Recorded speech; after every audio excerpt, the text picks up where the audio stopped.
Good morning, good evening, good night, wherever you may be watching this transmission. It is I, Mike Martins, your housing discussion guru. And we'll head back to Vancouver. Let's head back to Vancouver. We covered Vancouver and Sydney and, what was it, Dublin, and I think it was California and Seattle and Toronto on last trends in the housing market, very in-depth. Well, here's another article that just hit the fan about an hour and 20 minutes ago. 5 examples of Metro Vancouver homeowners losing big in a falling market. So when people are watching this in the States or other parts and they're like, who cares? No, this is when you buy a $2 million teardown thinking it's going to go up to $4 million. And now you're losing your shirt in a house that was built in 1910 on 1,100 square foot plot of land. This is what we're talking about here. 5 examples of Metro Vancouver homeowners losing big in falling market. The owner of Dunbar Home on 22nd Avenue lost almost $800,000 in 31 months on a home sold this month for $2.4 million.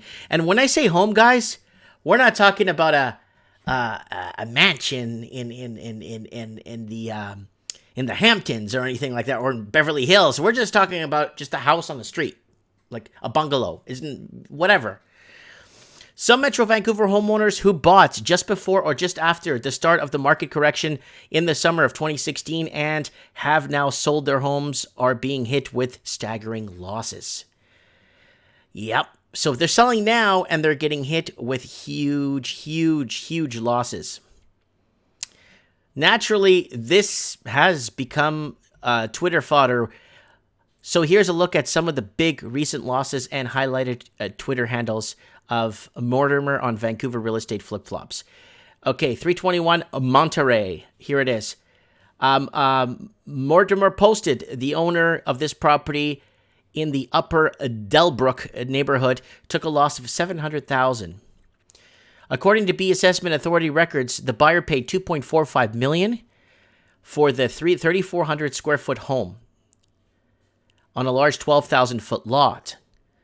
Records show that the home that's renovated and has a pool sold for $1.75 million. And the asking was $1.99. So people are coming down to earth. And when you look at it, it's just a house. Don't say, oh, Mike, it's got a pool. I can show you 300 homes in West Palm Beach right now for $200,000 with 2 pools. Okay? Okay, so Terrence Road here in Vancouver. $500,000 loss in West Van property that was bought on April 25th, 2017 as a teardown for $2.2 million. I wasn't joking with you guys.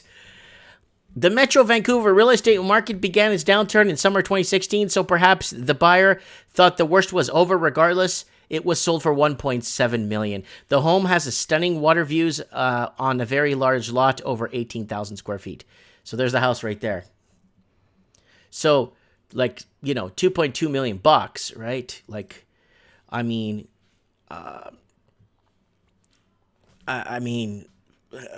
okay. So this is the guy here on Twitter. I don't have Twitter, so here's another one here. West 18th Avenue, Vancouver.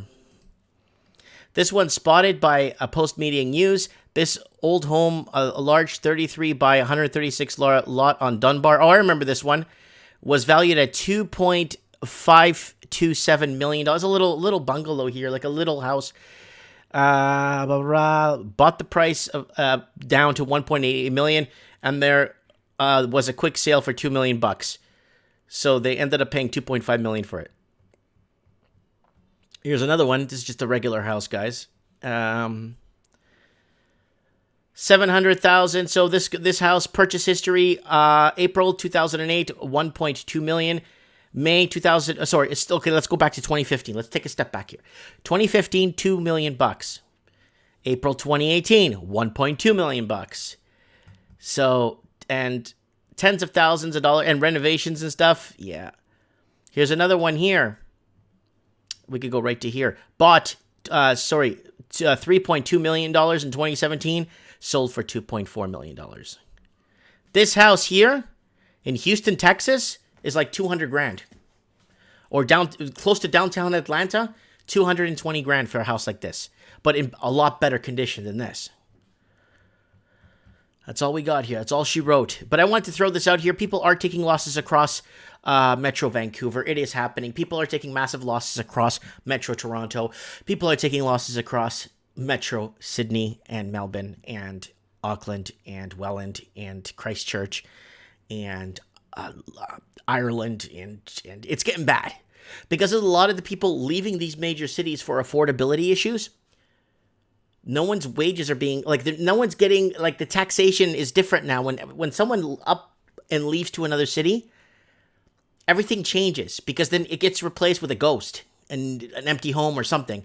And then taxes aren't being paid. The government's flip-flopping everywhere, trying to raise taxes so they can keep these cities online. Because right now, a lot of these cities you're going to see, like Vancouver, Burnaby, Seattle, they're all going to, right now, are on life support because they're not bringing in enough money from the taxpayers to flip their budgets. And I've been talking about this for 2 years now.